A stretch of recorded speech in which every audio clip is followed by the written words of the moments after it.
गुरु साहिब जी। गुरु नानक अंगद गुरु अमरदास पद बंद। रामदास अर्जन गुरु बार श्री हर गोबिंद।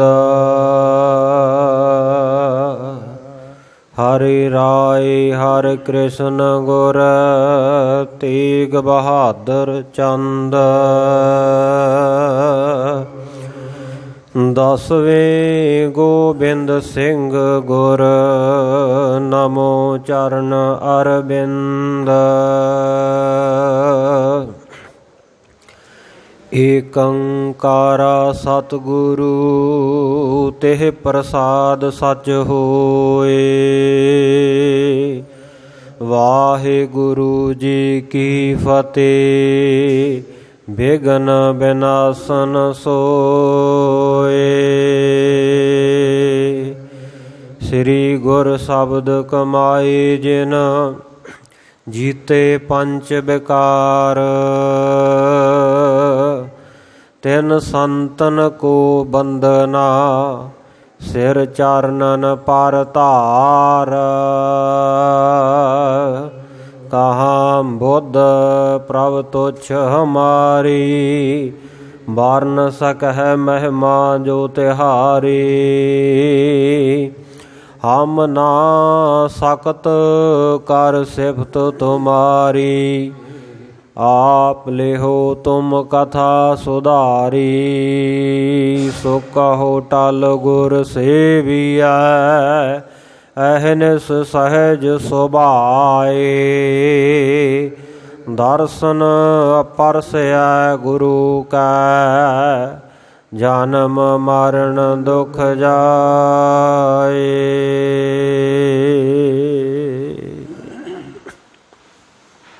सतनाम श्री वाहिगुरु साहिब जी सुवैया। जप जाप किए अनकोट हरै। दान वदै बुध सार धरै। मन भाव वदै सुख काम सदै। सुर सादर मैं तन पुंज हरै। तन मैं घर मैं सुत मैं। हरि मार बिकै सब दुख टरै। जे प्रीत नहीं पर तीत नहीं। तिसको सिख दे सो दोख करै। वाहिगुरु जी का खालसा वाहिगुरु जी की फतेह। सत्कारयोग सतगुरां दी साजी नवाजी गुरु प्यारी गुरु सवारी साध संगत जीओ। चावर छातर तख्त दे मालक अंतरजामी सतगुरु जुगो जुग अटल गुरता गद्दी ते शभाए मान। दसां पातशाहियां दी आत्मक जोत बाणी गुरु शब्द गुरु। धन धन साहिब श्री गुरु ग्रंथ साहिब महाराज सच्चे पातशाह जी की अपार किरपा रहमत हो रही है। सतगुरु जी दियां रहमतां दा मेघ वरस रहा है। सतगुरां दे पवित्र अस्थान गुरुद्वारा शहीद बाबा निहाल सिंह जी नगर तल्लण जिला जलंधर दुआबे की धरती ते आपां गुरु की बाणी का कीर्तन उपरंत रहराज साहिब दे पाठ ਅਤੇ सतगुरां दे ਅਸਥਾਨ ਦੇ ਉੱਤੇ श्री गुरप्रताप सूरज ग्रंथ ਦੀ ਚੱਲ ਰਹੀ ਲੜੀਵਾਰ ਕਥਾ ਦਾ ਆਨੰਦ ਮਾਣ ਰਹੇ ਹਾਂ। ਗਰੀਬ ਨਵਾਜ ਸੱਚੇ ਪਾਤਸ਼ਾਹ ਕਿਰਪਾ ਕਰ ਰਹੇ ਹੈ। श्री आनंदपुर साहिब विखे चोजी प्रीतम अमृत के दाते शहीद पिता दे पुत्र शहीद पुत्रां दे पिता साहिबे कमाल श्री गुरु गोबिंद सिंह साहिब महाराज सच्चे पातशाह जी संगतां नूं तार रहे हैं। सतगुरां दे सजे हुए सुंदर दरबार दे विच बेअंत गुणी जन कवि जन विद्वान जन जुड़े हुए है। इन्ने नूं एक सिख भाई नंद सिंह ने आके आख्या कि महाराज सच्चे पातशाह जी सराम वाले पासे एक सिख वेख के आया मैं ਜਿਹਨੂੰ ਕੋਈ ਭੂਤ ਪ੍ਰੇਤ ਦੀ ਛਾਇਆ ਹੋ ਗਈ ਲੱਗਦੀ ਹੈ ਤੇ ਉਹ ਤਾਂ ਬੜੀਆਂ ਚੀਕਾਂ ਮਾਰਦਾ ਹੈ, ਬੜਾ ਤੰਗ ਹੈ। ਇੰਨੇ ਨੂੰ ਸਤਿਗੁਰ ਸੱਚੇ ਪਾਤਸ਼ਾਹ ਨੇ ਬਚਨ ਕੀਤਾ ਕਿ ਭਾਈ ਉਹ ਗੁਰੂ ਕਾ ਸਿੱਖ ਜਪਜੀ ਸਾਹਿਬ ਨਹੀਂ ਪੜ੍ਹਦਾ ਹੋਣਾ, ਤਾਂ ਕਰਕੇ ਭੂਤ ਪ੍ਰੇਤ ਉਹਨੂੰ ਚਿੰਬੜ ਗਏ ਆ। ਜਿਹੜਾ ਜਪਜੀ ਸਾਹਿਬ ਦਾ ਪਾਠ ਕਰਦਾ ਹੋਵੇ ਨਾ, ਉਹਦੇ ਨੇੜੇ ਕੋਈ ਵੀ ਭੂਤ ਪ੍ਰੇਤ ਡੈਣ ਇਤਿਆਦਿਕ ਕੋਈ ਵੀ ਉਹਨੂੰ ਵਿਘਨ ਰੋਕ ਨਹੀਂ ਸਕਦਾ, ਉਹਨੂੰ ਤੰਗ ਨਹੀਂ ਕਰ ਸਕਦਾ। ਸਤਿਗੁਰ ਸੱਚੇ ਪਾਤਸ਼ਾਹ ਜੀ ਇਹ ਬਚਨ ਕਰ ਹੀ ਰਹੇ ਸਨ। ਇੰਨੇ ਨੂੰ ਇੱਕ ਹੋਰ ਵਿਦਵਾਨ ਬ੍ਰਿਜ ਲਾਲ ਸਤਿਗੁਰੂ ਜੀ ਦੇ ਚਰਨਾਂ ਵਿੱਚ ਆਇਆ। ਉਹਨੇ ਆ ਕੇ ਆਪਣੇ ਸੁਪਨੇ ਦੀ ਵਾਰਤਾ ਦੱਸੀ ਕਿ ਮਹਾਰਾਜ ਸੱਚੇ ਪਾਤਸ਼ਾਹ ਜੀਓ, ਮੈਨੂੰ ਰਾਤ ਨੂੰ ਸੁਪਨੇ ਦੇ ਵਿੱਚ ਸਤਿਗੁਰੂ ਸ੍ਰੀ ਗੁਰੂ ਨਾਨਕ ਦੇਵ ਜੀ ਮਹਾਰਾਜ ਤਥਾ ਸਤਿਗੁਰੂ ਸ੍ਰੀ ਗੁਰੂ ਅਰਜਨ ਦੇਵ ਮਹਾਰਾਜ ਸੱਚੇ ਪਾਤਸ਼ਾਹ ਦੋਵਾਂ ਦੇ ਦਰਸ਼ਨ ਹੋਏ। ਤੋ ਸਤਿਗੁਰ ਸੱਚੇ ਪਾਤਸ਼ਾਹ ਜੀ ਨੇ ਜੋ ਜਪਜੀ ਸਾਹਿਬ ਦੀ ਮਹਿਮਾ ਆਖੀ, ਇਕੱਲੀ ਇਕੱਲੀ ਪੌੜੀ ਦਾ ਵਰਣਨ ਕੀਤਾ, ਸਾਰੀ ਸਾਧਨਾ ਸਾਰੀ ਵਿਧੀ ਦੱਸੀ ਕਿ ਕਿਵੇਂ ਜਪਜੀ ਸਾਹਿਬ ਦੀ ਕਿਹੜੀ ਪੌੜੀ ਦਾ ਪਾਠ ਕਿਸ ਤਰੀਕੇ ਕਰਨਾ, ਕਿਸ ਵੇਲੇ ਕਰਨਾ, ਕਿੰਨੇ ਵਾਰੀ ਕਰਨਾ, ਔਰ ਕਿਸ ਕਾਰਜ ਦੇ ਹਿੱਤ ਕਰਨਾ ਹੈ। ਇਹ ਪ੍ਰਸੰਗ ਬੀਤੇ ਕੱਲ੍ਹ ਔਰ ਪਰਸੋਂ 2 ਦਿਨਾਂ ਦੇ ਵਿੱਚ ਆਪਾਂ ਬੜੇ ਵਿਸਥਾਰ ਸਹਿਤ ਸੁਣ ਲਿਆ ਹੈ। ਜਪਜੀ ਸਾਹਿਬ ਦੀ ਇਕੱਲੀ ਇਕੱਲੀ ਪੌੜੀ ਦਾ ਜੋ ਮਹਾਤਮ ਹੈ ਸਤਿਗੁਰਾਂ ਨੇ ਦੱਸਿਆ ਪੰਡਿਤ ਬ੍ਰਿਜ ਲਾਲ ਨੂੰ। ਸੋ ਉਹ ਵਿਦਵਾਨ ਬ੍ਰਿਜ ਲਾਲ ਨੇ ਜੋ ਅੱਗੇ ਸੰਗਤਾਂ ਵਿੱਚ ਸਤਿਗੁਰੂ ਜੀ ਦੀ ਹਜ਼ੂਰੀ ਵਿੱਚ ਪ੍ਰਗਟ ਕੀਤਾ, ਉਹ ਆਪਾਂ ਸੁਣ ਰਹੇ ਸੀ।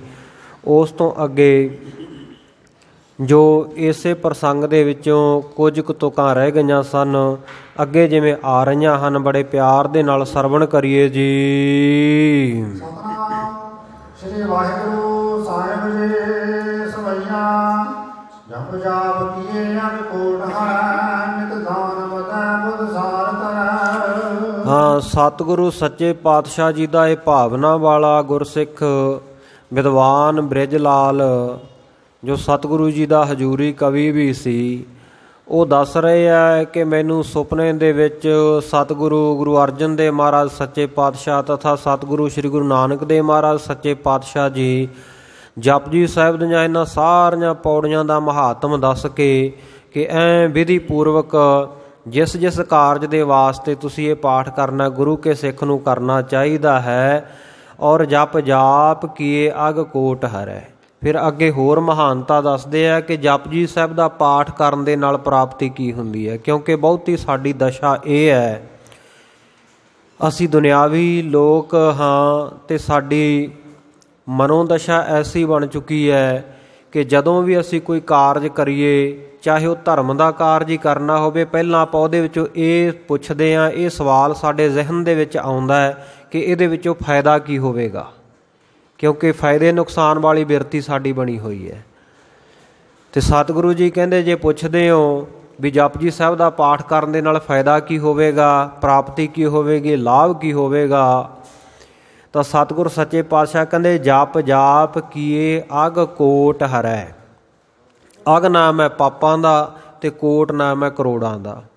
ਕਹਿੰਦੇ ਜਪਜੀ ਸਾਹਿਬ ਦਾ ਜਾਪ ਕੀਤਿਆਂ, ਜਪਜੀ ਸਾਹਿਬ ਦਾ ਪਾਠ ਕੀਤਿਆਂ ਕਰੋੜਾਂ ਹੀ ਜਿਹੜੇ ਪਾਪ ਹਨ ਉਹ ਨਾਸ਼ ਹੋ ਜਾਂਦੇ ਹਨ। ਨਿਤ ਦਾਨ ਵਧੈ, ਨਿੱਤਾ ਪ੍ਰਤੀ ਤੇਰੀ ਦਾਨ ਵਾਲੀ ਬਿਰਤੀ ਵਿੱਚ ਵਾਧਾ ਹੋਵੇਗਾ। ਤੂੰ ਚੰਗਾ ਦਾਨੀ ਬਣੇਗਾ। ਤੂੰ ਲੋਕਾਂ ਨੂੰ ਧਨ ਦਾ ਦਾਨ ਤਾਂ ਦੇਂਗਾ ਹੀ ਦੇਂਗਾ, ਨਾਲ ਜੀਵਨ ਦਾਨ ਦੇਣ ਵਾਲਾ ਗੁਰਸਿੱਖ ਬਣ ਜਾਏਗਾ। ਜੀ ਅਦਾਨ ਦੇ ਭਗਤੀ ਲਾਇਨ ਹਰ ਸਿਓ ਲੈਨ ਮਿਲਾਏ। ਸੋ ਸਤਿਗੁਰ ਸੱਚੇ ਪਾਤਸ਼ਾਹ ਨੇ ਜੋ ਸਾਧੂ ਮਹਾਂਪੁਰਖਾਂ ਦੀ ਗੁਰਸਿੱਖਾਂ ਦੀ ਡਿਊਟੀ ਲਾਈ ਹੈ, ਕਹਿੰਦੇ ਤੂੰ ਦਾਨ ਦੇਣ ਵਾਲਾ ਅਤੇ ਨਿਤ ਦਾਨ ਵਧੇ। ਤੇਰੀ ਦਾਨ ਵਾਲੀ ਬਿਰਤੀ ਜਿਹੜੀ ਹੈ ਇਹਦੇ ਵਿੱਚ ਬ੍ਰਿਧੀ ਹੋਵੇਗੀ, ਵਾਧਾ ਹੋਵੇਗਾ। ਬੁੱਧ ਸਾਰ ਧਰੈ। ਅਤੇ ਜਿਹੜਾ ਜਪਜੀ ਸਾਹਿਬ ਦਾ ਪਾਠ ਗੁਰੂ ਕਾ ਸਿੱਖ ਕਰਦਾ ਹੈ ਉਹਨੂੰ ਸ੍ਰੇਸ਼ਟ ਬੁੱਧੀ ਦੀ ਪ੍ਰਾਪਤੀ ਹੁੰਦੀ ਹੈ। ਮਨ ਭਾਵ ਵਧੈ ਸੁਖ ਕਾਮ ਸਦਾ ਸੁਰ ਸਾਧਨ ਮੈਂ ਤਮ ਪੁੰਜ ਹਰੈ। ਜਪਜੀ ਸਾਹਿਬ ਦਾ ਪਾਠ ਕੀਤਿਆਂ ਹੋਰ ਕੀ ਮਿਲਦਾ ਜੀ? ਸਤਿਗੁਰੂ ਜੀ ਕਹਿੰਦੇ ਮਨ ਭਾਵ ਵਧੈ। ਮਨ ਵਿੱਚ ਭਾਵਨਾ ਵੱਧ ਜਾਂਦੀ ਹੈ ਗੁਰੂ ਪ੍ਰਤੀ, ਅਕਾਲ ਪੁਰਖ ਪ੍ਰਤੀ, ਰੱਬ ਦੇ ਵਿੱਚ ਜੋ ਅਸੀਂ ਨਿਸ਼ਚਾ ਰੱਖਦੇ ਹਾਂ, ਵਿਸ਼ਵਾਸ ਰੱਖਦੇ ਹਾਂ, ਉਹਦੇ ਵਿੱਚ ਹੋਰ ਵਾਧਾ ਹੋ ਜਾਂਦਾ ਜਦੋਂ ਜਪਜੀ ਸਾਹਿਬ ਦਾ ਪਾਠ ਕਰਦੇ ਹਾਂ। ਅਤੇ ਇਸੇ ਪ੍ਰਕਾਰ ਸੁਖ ਕਾਮ ਸਦਾ, ਜਿਹੜੀਆਂ ਸੁੱਖਾਂ ਦੀਆਂ ਕਾਮਨਾਵਾਂ ਤੂੰ ਕੀਤੀਆਂ ਇਛਾਵਾਂ ਮਨ ਦੇ ਵਿੱਚ ਲੋਚਾ ਤੇਰੇ ਹੈਗੀਆਂ, ਉਹ ਸਦਾ ਉਹ ਸਿੱਧ ਹੋ ਜਾਂਦੀਆਂ, ਤੇਰੀਆਂ ਕਾਮਨਾਵਾਂ ਪੂਰਨ ਹੋ ਜਾਂਦੀਆਂ। ਸੁਰ ਸਾਧਨ ਮੈਂ ਤਮ ਪੁੰਜ ਹਰੈ। ਅਤੇ ਇਸੇ ਤਰ੍ਹਾਂ ਜੋ ਜਪਜੀ ਸਾਹਿਬ ਦਾ ਪਾਠ ਗੁਰੂ ਕਾ ਸਿੱਖ ਕਰਦਾ, ਸੁਰ ਸਾਧਨ ਮੈਂ ਤਮ ਪੁੰਜ ਹਰੈ। ਸੋ ਸ੍ਰੇਸ਼ਟ ਜੋ ਉਹ ਸਾਧਨਾ ਕਰਦਾ ਹੈ ਔਰ ਦੈਵੀ ਗੁਣ ਜੋ ਉਹ ਸਾਧਨਾ ਕਰਕੇ ਪ੍ਰਾਪਤ ਕਰਨਾ ਚਾਹੁੰਦਾ ਹੈ, ਉਹ ਗੁਣਾਂ ਦੀ ਪ੍ਰਾਪਤੀ ਹੁੰਦੀ ਹੈ। ਅਤੇ ਤਮ ਪੁੰਜ ਹਰੈ, ਤਮ ਨਾਮ ਹੈ ਹਨੇਰੇ ਦਾ, ਅਗਿਆਨ ਦਾ। ਹਨੇਰੇ ਦਾ ਜਿਹੜਾ ਪੁੰਜ ਹੈ, ਭਾਰ ਹੈ, ਉਹ ਦੂਰ ਹੋ ਜਾਂਦਾ, ਅਗਿਆਨਤਾ ਨਸ਼ਟ ਹੋ ਜਾਂਦੀ ਹੈ।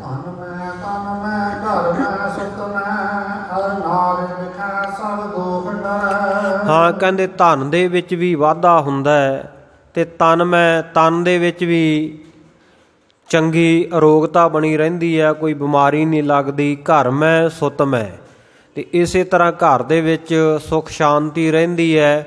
ਅਤੇ ਪੁੱਤਰ ਪ੍ਰਾਪਤੀ ਵਾਸਤੇ ਵੀ ਇਹ ਜਪਜੀ ਸਾਹਿਬ ਦਾ ਪਾਠ ਸਹਾਇਕ ਹੈ, ਔਲਾਦ ਦੀ ਪ੍ਰਾਪਤੀ ਵਾਸਤੇ ਵੀ। ਅਰ ਨਾਰ ਵਿਖੈ ਸਭ ਦੋਖ ਟਰੈ। ਨਰ ਨਾਰੀਆਂ ਦੇ ਵਿੱਚ ਜੇ ਕੋਈ ਕਿਸੇ ਪ੍ਰਕਾਰ ਦੇ ਦੋਸ਼ ਹੈ, ਕਿਸੇ ਪ੍ਰਕਾਰ ਦੀ ਘਾਟ ਹੈ ਜੀਵਨ ਦੇ ਵਿੱਚ, ਤੇ ਕਹਿੰਦੇ ਉਹ ਸਾਰੇ ਦੋਸ਼ ਦੋਖਣ ਵੀ ਦੂਰ ਹੋ ਜਾਂਦੇ ਹਨ। ਜੇ ਪ੍ਰੀਤ ਨਹੀਂ ਪ੍ਰਤੀਤ ਨਹੀਂ ਤਿਸ ਕੋ ਸਿੱਖਦੇ ਸੋ ਦੋਖ ਕਰੈ। ਹਾਂ, ਕਹਿੰਦੇ ਜਿਸ ਬੰਦੇ ਨੂੰ ਰੱਬ ਦੇ ਨਾਮ ਦੇ ਉੱਤੇ ਪ੍ਰਤੀਤ ਨਹੀਂ ਹੈ, ਵਿਸ਼ਵਾਸ ਨਹੀਂ ਹੈ, ਤੇ ਨਾ ਹੀ ਉਹਦੀ ਪ੍ਰੀਤੀ ਹੈ, ਨਾ ਪ੍ਰੀਤ ਹੈ ਤੇ ਨਾ ਪ੍ਰਤੀਤ ਹੈ। ਰੱਬ ਦੇ ਨਾਮ ਦੇ ਵਿੱਚ ਜਾਂ ਜਪਜੀ ਸਾਹਿਬ ਦੇ ਉੱਤੇ ਜਿਸ ਬੰਦੇ ਦੀ ਸ਼ਰਧਾ ਨਹੀਂ ਹੈ, ਤਿਸ ਕੋ ਸਿੱਖ ਦੇਹੇ ਸੋ ਦੋਖ ਕਰੈ। ਕਹਿੰਦੇ ਉਹੇ ਜਿਹੇ ਬੰਦੇ ਨੂੰ, ਦੁਸ਼ਟ ਬੰਦੇ ਨੂੰ, ਜਿਹੜਾ ਗੁਰੂ ਕਾ ਸਿੱਖ ਇਹ ਸਾਧਨ ਦੱਸੇਗਾ ਕਿ ਜਪਜੀ ਸਾਹਿਬ ਦੀ ਇਹ ਪੌੜੀ ਦਾ ਪਾਠ ਕਰਨ ਦੇ ਨਾਲ ਇਹ ਪ੍ਰਾਪਤੀ ਹੋ ਜਾਂਦੀ ਹੈ, ਅਤੇ ਇਹਦੇ ਕਰਨ ਦਾ ਸਾਧਨ ਇਹ ਹੈ, ਇਹ ਵਿਧੀ ਹੈ। ਕਹਿੰਦੇ ਉਸ ਨੂੰ ਦੱਸਣਾ, ਦੁਸ਼ਟ ਬੰਦੇ ਨੂੰ ਇਹ ਵਿਧੀ ਦੇ ਦੇਣੀ, ਇਹ ਦੱਸ ਦੇਣਾ। ਕਹਿੰਦੇ ਸਿੱਖ ਦੇਹੇ ਸੋ ਦੋਖ ਕਰੈ। ਕਹਿੰਦੇ ਜੇ ਕੋਈ ਸਿੱਖ ਇਹੋ ਜਿਹੇ ਦੁਸ਼ਟ ਬੰਦੇ ਨੂੰ ਇਹ ਵਿਧੀ ਦੱਸ ਦਿੰਦਾ, ਤੇ ਕਹਿੰਦੇ ਸਮਝ ਲਓ ਵੀ ਉਹ ਦੋਸ਼ ਕਰ ਰਿਹਾ, ਉਹ ਦੋਸ਼ੀ ਹੈ। ਇਹੋ ਜਿਹੇ ਦੁਸ਼ਟ ਬੰਦੇ ਨੂੰ ਨਹੀਂ ਇਹ ਵਿਧੀ ਦੱਸਣੀ ਚਾਹੀਦੀ। ਜਿਸ ਕੀ ਗੁਰ ਪੂਰਨਾ ਹਵੈ ਸਿਵ ਪ੍ਰਾਪਤ ਸਾਧਨ ਤੇ। ਜਿਸ ਜਪਜੀ ਸਾਹਿਬ ਦੀ ਇਕੱਲੀ ਇਕੱਲੀ ਪੌੜੀ ਨੂੰ ਜਪਣ ਦੀ ਵਿਧੀ ਸਤਿਗੁਰ ਸੱਚੇ ਪਾਤਸ਼ਾਹ, ਪੂਰਨ ਸਤਿਗੁਰੂ ਗੁਰੂ ਅਰਜਨ ਦੇਵ ਮਹਾਰਾਜ ਸੱਚੇ ਪਾਤਸ਼ਾਹ ਨੇ ਦੱਸੀ ਹੈ। ਕਹਿੰਦੇ ਹੋਇਆ ਸਿੱਖ ਪ੍ਰਾਪਤ ਸਾਧਨ ਤੇ। ਸਤਿਗੁਰਾਂ ਨੇ ਤਾਂ ਦੱਸ ਦਿੱਤੀ, ਪਰ ਸਿੱਖ ਨੂੰ ਉਹਨਾਂ ਗੁਣਾਂ ਦੀ, ਉਸ ਮਹਾਤਮ ਦੀ, ਉਸ ਫਲ ਦੀ ਪ੍ਰਾਪਤੀ ਹੋਏਗੀ ਸਾਧਨਾ ਕਰਨ ਦੇ ਨਾਲ, ਜੇਕਰ ਵਿਧੀ ਪੂਰਵਕ ਉਸ ਨੂੰ ਜਪੇਗਾ। ਸਭ ਪਾਠ ਗੀਤ ਖੜੰਗਨ ਤੇ ਉਪਜਿਓ ਫਲ ਕੋ ਤਤ ਜੋਗਨ ਤੇ। ਹਾਂ, ਸਾਰੇ ਜਿਹੜੇ ਸਭ ਸਾਧਨ ਗੀਤ ਖੜੰਗਨ ਤੇ। ਸੋ ਜਿਹੜੇ ਸਭ ਪਾਠਨ ਗੀਤ ਖੜੰਗਨ ਤੇ, ਸਾਰੇ ਜਿਹੜੇ ਪਾਠ ਕਰਨ ਵਾਲੇ ਹੈ, ਵੇਦਾਂ ਦਾ ਪਾਠ ਕਰਨ ਵਾਲੇ ਆ, ਧਾਰਮਿਕ ਪੁਸਤਕਾਂ ਦਾ ਪਾਠ ਕਰਨ ਵਾਲੇ ਹੈ, ਉਹਨਾਂ ਵਾਸਤੇ ਇੱਕ ਖੜੰਗਨ, ਖਟ ਅੰਗਨ, 6 ਪ੍ਰਕਾਰ ਦੇ ਨਿਯਮ ਹੁੰਦੇ ਆ ਬ੍ਰਾਹਮਣਾਂ ਦੇ ਵਾਸਤੇ। ਜਿਹੜਾ ਵੇਦ ਦਾ ਪਾਠੀ ਹੋਵੇ ਨਾ, ਉਹਦੇ ਵਾਸਤੇ 6 ਨਿਯਮ ਕਿਹੜੇ ਹੁੰਦੇ ਆ? ਵਿਦਿਆ ਪੜ੍ਹਨੀ ਅਤੇ ਪੜ੍ਹਾਉਣੀ, ਯੱਗ ਕਰਨਾ ਅਤੇ ਕਰਾਉਣਾ, ਦਾਨ ਦੇਣਾ ਅਤੇ ਦਾਨ ਲੈਣਾ। ਇਹ ਨਹੀਂ ਵੀ ਇਕੱਲਾ ਦਾਨ ਲਈ ਜਾਵੇ, ਦਾਨ ਉਹਦਾ ਦੇਣਾ ਵੀ ਬਣਦਾ। ਅਤੇ ਇਹ ਨਹੀਂ ਵੀ ਲੋਕਾਂ ਨੂੰ ਦੱਸੀ ਜਾਵੇ ਯੱਗ ਕਰਾਉਣਾ ਜਿਹੜਾ ਚੰਗਾ ਹੁੰਦਾ ਹੈ, ਆਪ ਕਦੇ ਕਰਾਵੇ ਹੀ ਨਾ। ਅਤੇ ਵਿੱਦਿਆ ਜਿਹੜੀ ਪੜ੍ਹੀ ਹੈ ਉਹ ਗਾਂਹ ਕਿਸੇ ਨੂੰ ਪੜ੍ਹਾਵੇ ਹੀ ਨਾ। ਕਹਿੰਦੇ ਇਹ 6 ਗੁਣ ਹੋਣੇ ਚਾਹੀਦੇ ਆ ਵਿੱਦਿਆ ਦਾ, ਪੜ੍ਹਨਾ ਅਤੇ ਪੜ੍ਹਾਉਣਾ, ਦਾਨ ਦੇਣਾ, ਦਾਨ ਲੈਣਾ, ਯੱਗ ਕਰਨਾ ਅਤੇ ਯੱਗ ਕਰਾਉਣਾ।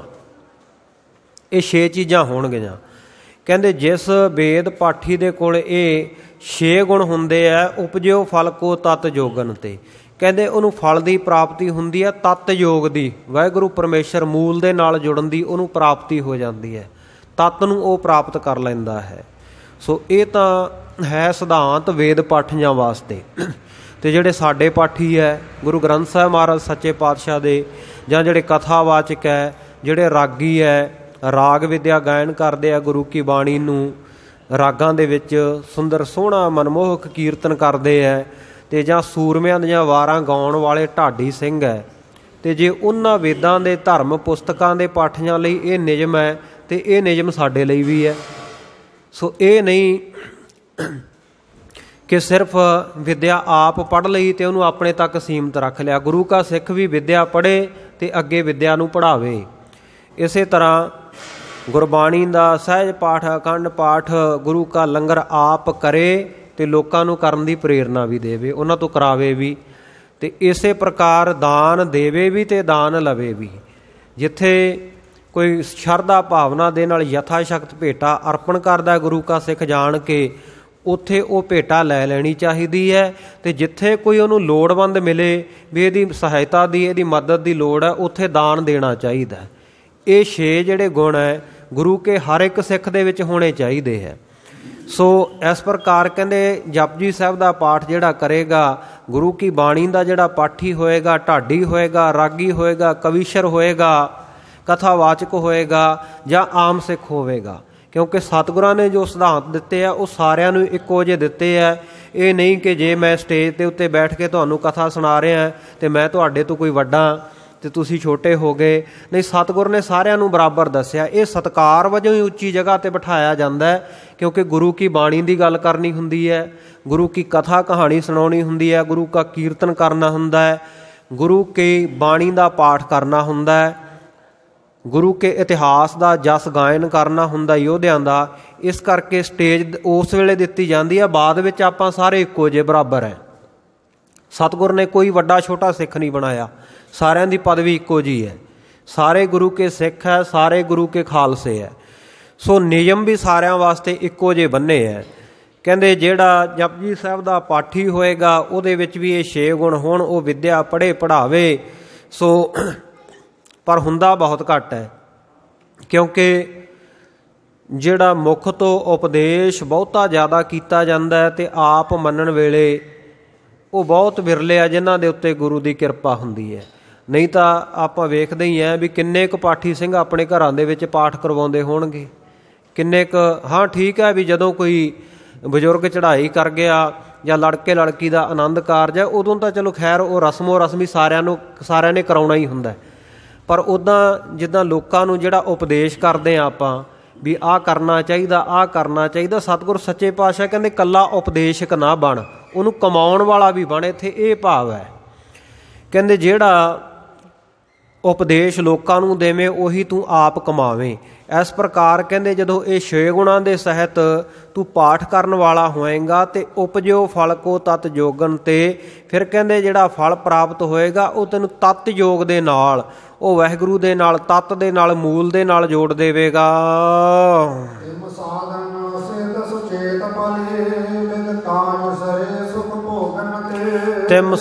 ਸਿੱਧ ਸੁਚੇਤ ਭਲੀ ਵਿਦ।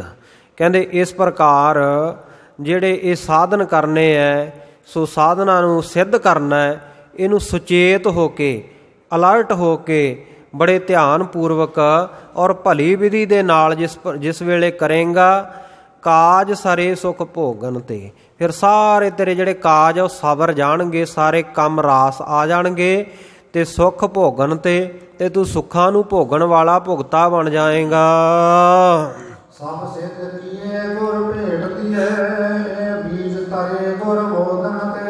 ਹਾਂ, ਇਹ ਜਿਹੜੇ ਬੀਜ ਅੱਖਰ ਹੈ ਨਾ ਜਪਜੀ ਸਾਹਿਬ ਦੇ, ਸਤਿਗੁਰ ਸੱਚੇ ਪਾਤਸ਼ਾਹ ਜੀ ਨੇ ਬੜੀ ਪ੍ਰਸੰਨਤਾ ਦੇ ਸਹਿਤ ਕਹਿੰਦੇ ਮੈਨੂੰ ਬ੍ਰਿਜ ਲਾਲ ਦੱਸ ਰਿਹਾ, ਕਹਿੰਦੇ ਉਚਾਰਨ ਕਰਕੇ ਦੱਸੇ ਕਿ ਇਹਨਾਂ ਨੂੰ ਕਰਨ ਦੇ ਨਾਲ ਕੀ ਹੋਏਗਾ, ਸਭ ਪ੍ਰਕਾਰ ਦੀ ਸਿੱਧੀ ਪ੍ਰਾਪਤ ਹੋਵੇਗੀ। ਗੁਰੂ ਕੀ ਬਾਣੀ ਦਾ ਪਾਠ ਵੀ ਕਰਨਾ, ਸਭ ਸਿੱਧ ਕੀਏ ਗੁਰ ਭੇਟ ਦੀਏ, ਨਾਲ ਨਾਲ ਗੁਰੂ ਕੀ ਦਸਵੰਧ ਭੇਟਾ ਵੀ ਅਰਪਣ ਕਰਦਾ ਰਹੇ ਗੁਰੂ ਕਾ ਸਿੱਖ।